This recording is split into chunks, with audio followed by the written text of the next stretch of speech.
Hello friends, good morning. আর আমি edit করেছি কিছুদিন পর, কারণ আমার সেই দিন খুবই ব্যস্ত ছিল, যেদিন হচ্ছে ইলেকশান ছিল। আমাদের এখানে হাওড়া ডিস্ট্রিক্টে ইলেকশান ছিল 20 তারিখে। তো সেই দিন আমার পক্ষে সম্ভব হয়নি ভোরবেলা উঠে রান্নাবান্না করে সোনামাকেও 5টার সময় তুলে দিয়েছি। দেখো, ও উঠতে চাইছে না, ওর ঘুম কাটছে না। তো অনেক কষ্ট করে ওকে তুলে ফ্রেশ হয়ে আমি বেরিয়ে পড়েছিলাম সকালবেলা 5টার সময়। তো আমার তারই মধ্যে সোনামায়ের রান্না, আমাদের রান্না, লাঞ্চ সমস্ত কিছু কমপ্লিট করে ফেলেছি। ভাত, ডিমের ঝোল, তারপরে সবজি ডাল, এই টাইপের সব রান্না করেছি যাতে আমার সোনামাও খেতে পারে। সোনামার এক্সট্রা টিফিন করেছিলাম।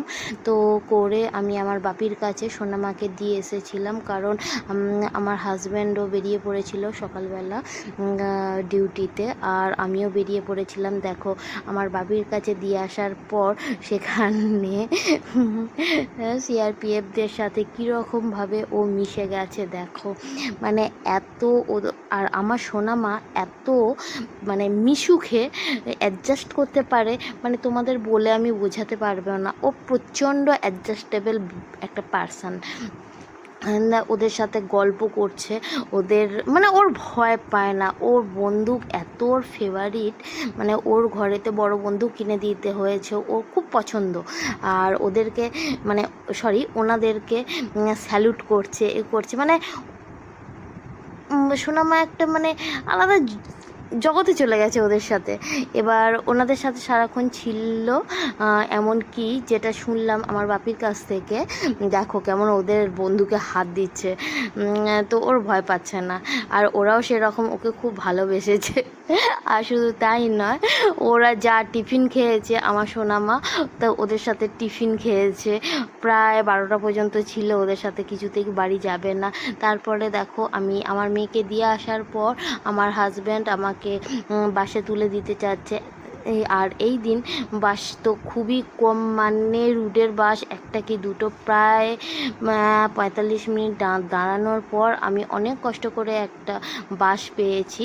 তো ভোরবেলা বেরিয়ে পড়েছি। দেখো, ড্রাইভার যাচ্ছে তার আমাকে তুলে দিয়ে ও ডিউটি জয়েন করবে। আর এত সকালে না খুবই অসুবিধা, বিশেষ করে আমি কোনো রকমে বেরিয়ে পড়ি, কিন্তু আমার মেয়েটার পক্ষে না খুবই চাপের হয়ে যায়, বিশেষ করে ওর খাওয়া দাওয়াটা একটু অসুবিধা হয়ে যায়। দেখো, আমি অবশেষে এসে পড়েছি আমাদের গন্তব্যস্থলে, আমাদের কি বলবো, অফিসে। আর এখানে একটুখানি বন্ধুদের সঙ্গে ইয়ার্কি করে নিলাম, আর মজাও করেছি লাঠি হেলমেট তুলে। এবার সারা দিন এইভাবে টেনশান করে কাটলো। আর সর্বশেষে দেখো রাত্রিবেলা কি অবস্থা, আমাদের সকলের মুখ শুকিয়ে গেছে। প্রায় রাত এখন 10টা বাজে, এই অবস্থা। যতই রাত হোক, তো আমাকে তো থাকতেই হবে, এটা আমার কাজের জায়গা। তো সব কিছু প্রোটেকশান দেওয়ার পর আমরা যখন বাড়ি ফিরলাম, খুবই রাত হয়ে গেছে। তো সাবধানেই বাড়ি ফিরতে পেরেছি।